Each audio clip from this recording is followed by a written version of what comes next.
Imagine two people making $500,000 a year. One drives a brand new luxury car, lives in a giant house, takes expensive vacations, and constantly upgrades everything. The other drives a 3-year-old car, lives in a comfortable home, and sometimes looks surprisingly normal. So which one is actually richer?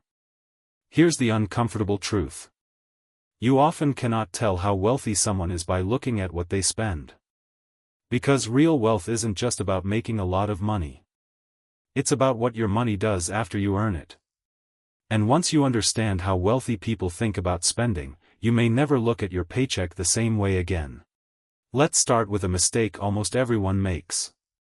When income goes up, spending goes up. You get a raise. Suddenly, the nicer apartment feels reasonable. Then comes the better car. Then the expensive restaurants. Then the upgraded phone. Then the bigger house. And eventually, your lifestyle quietly expands until that raise doesn't feel like a raise anymore. This is called lifestyle inflation. And it's one of the biggest reasons people with high incomes can still feel financially stressed. Rich people aren't immune to lifestyle inflation. But many financially successful people learned something important. Not every increase in income needs to become an increase in spending. Think about your money like employees. You earn $10,000. You could send all $10,000 to your lifestyle. Or you could give some of it different jobs. One part pays for your home. One part pays for food and transportation. One part protects you with an emergency fund. And another part gets sent to work through investments.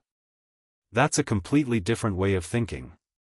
Instead of asking, "What can I afford?" wealth builders often ask, "What can this money produce for me?" That tiny change in thinking can have a huge impact over decades. So what do wealthy people actually spend money on? First, they often spend heavily on things that save time. Imagine a business owner making $300 an hour. If paying someone to handle a repetitive task gives that person 5 extra hours every week, the cost isn't just about convenience. It's about buying back time. And time is something money can never fully replace. This could mean paying for professional services, outsourcing routine work, using better software, or choosing convenience when the time savings are genuinely valuable. The key isn't rich people spend money on convenience. The key is they understand the economic value of their time. Second, wealthy people often spend money on health. Not necessarily luxury wellness retreats. Sometimes it's much simpler. Better food. A good mattress. Regular exercise. Preventive medical care. A comfortable workspace. Time for sleep. Why? Because your ability to earn, think, create, and make decisions depends heavily on your health. A $100 purchase that improves your health may create more long-term value than a $100 purchase that simply gives you another object to store in your house. The lesson isn't to spend more. It's to spend intentionally. Third, many wealthy people spend money on education and skills. A book might cost $20. A course might cost a few hundred.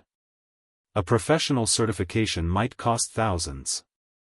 But if a skill helps someone increase their income for the next 10 years, the return can be enormous. This is why the best financial investment isn't always a stock. Sometimes it's you. Your ability to negotiate. Your ability to sell. Your ability to manage people. Your ability to build businesses. Your ability to understand money. Your ability to solve valuable problems. The more valuable your skills become, the more valuable your future income can become. Fourth, wealthy people spend money to protect what they already have. This part isn't exciting. But it matters. Insurance. Emergency savings. Legal planning. Tax planning. Diversification. Security. Risk management.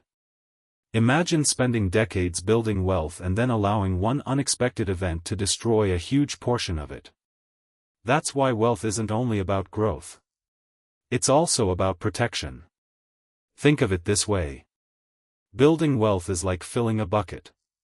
Protecting wealth is making sure the bucket doesn't have a giant hole in the bottom. Now here's where things get interesting. Do wealthy people buy luxury items? Absolutely. Some buy watches. Some buy expensive cars. Some own incredible homes. Some spend enormous amounts on travel. And there's nothing automatically wrong with that. The difference is often when they make those purchases. A luxury purchase becomes much less dangerous when it represents a small percentage of your overall wealth. But that same purchase can be financially destructive when you buy it to look wealthy before you actually are. That's the difference between wealth and the appearance of wealth. Consider a $100,000 car. For one person, it might be a small luxury. For another person, it could represent several years of savings. From the outside, both people have the same car. But financially, their situations are completely different. That's why comparing your lifestyle to someone else's can be incredibly misleading. You don't know their income. You don't know their investments. You don't know their debt. You don't know whether they own the business you're looking at. And you definitely don't know what's happening behind the scenes. This leads to one of the biggest secrets about wealthy spending. They often buy assets before they buy status. An asset can potentially produce income, appreciate in value, or create another economic benefit. A status purchase usually exists primarily to signal something. And here's the problem. Status is expensive. There's always another level. A nicer car. A bigger house. A more exclusive neighborhood. A more expensive vacation. A more impressive watch. If your happiness depends on staying ahead of everyone around you, you'll never reach the finish line. Because someone will always have more. But there's another side of money that we shouldn't ignore. Some wealthy people spend generously on experiences and relationships. They take their families on vacations. They help their children. They donate to causes they care about. They host friends. They create memories. And this is important because the goal of money isn't simply to create the biggest possible number in an investment account. Money is a tool. Its purpose is to give you choices. Security. Time. Opportunity. And, when used thoughtfully, the ability to help other people. So what can an average person actually learn from wealthy spending habits? You don't need $1 million income. Start with one simple rule. When your income increases, don't immediately increase your lifestyle. If you get a raise, consider directing part of that increase toward investments, debt reduction, emergency savings, or skills. Then use some of the remaining money to improve your life. This creates something powerful.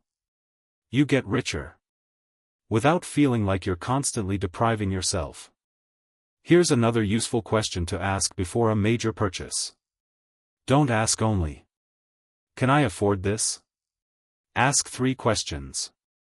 Number 1. Will this purchase improve my life? Number 2. Will I still value it a year from now? And number 3. What am I giving up by spending this money? Because every dollar has an opportunity cost. A dollar spent today can't be invested today. And a dollar invested today has decades of potential to grow. That doesn't mean you should never spend.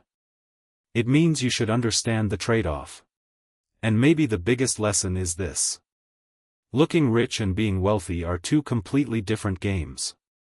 Looking rich requires spending money. Being wealthy requires keeping, protecting, and intelligently deploying money.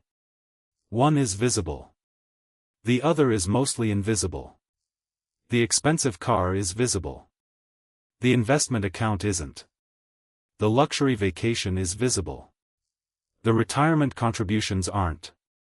The designer clothes are visible. The years of disciplined financial decisions aren't. That's why true wealth can be surprisingly quiet.